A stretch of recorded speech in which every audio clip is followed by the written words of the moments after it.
Togo, Commission nationale de lutte contre la traite des personnes, repenser les conditions de travail des travailleuses domestiques publié le 22 février 2023 par Miadjo Peyadoa Boutpessi, ministre d'État chargé de l'administration territoriale, a officiellement mis en place une commission nationale de lutte contre la traite des personnes, CNLTP, le 14 février dernier. Créée par décret présidentiel et composée de 13 membres nommés par arrêté interministériel, issus des rangs des services sociaux de l'État, de la société civile, des organisations internationales et des partenaires au développement. La Commission nationale de lutte contre la traite des personnes a un mandat de 3 ans, renouvelable. Elle travaillera à faire disparaître ce phénomène défini par les Nations Unies comme un processus par lequel des personnes sont placées ou maintenues en situation d'exploitation à des fins économiques, phénomène le Togo n'est nullement exclu. Une lutte qui passera, à en croire le ministre,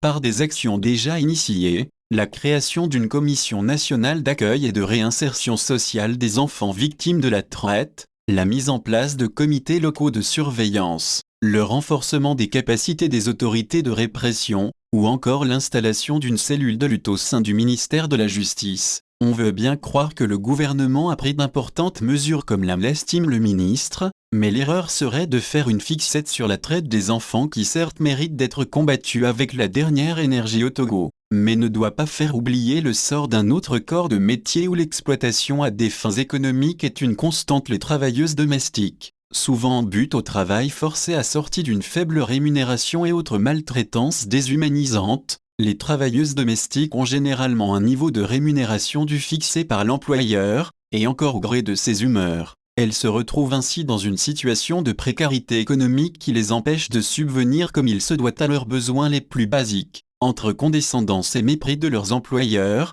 ces domestiques finissent par vivre une situation comparable à un enfer qu'elles ne peuvent malheureusement pas quitter, faute de mieux. Que dire des voies de fait subies pour un aliment mal préparé ou pour un plat de porcelaine tombé par inadvertance? La lutte contre le travail des enfants ne doit donc pas occulter cette autre traite qui continue d'être pratiquée par de véreuses personnes sur l'étendue du territoire. Georges Apetsi.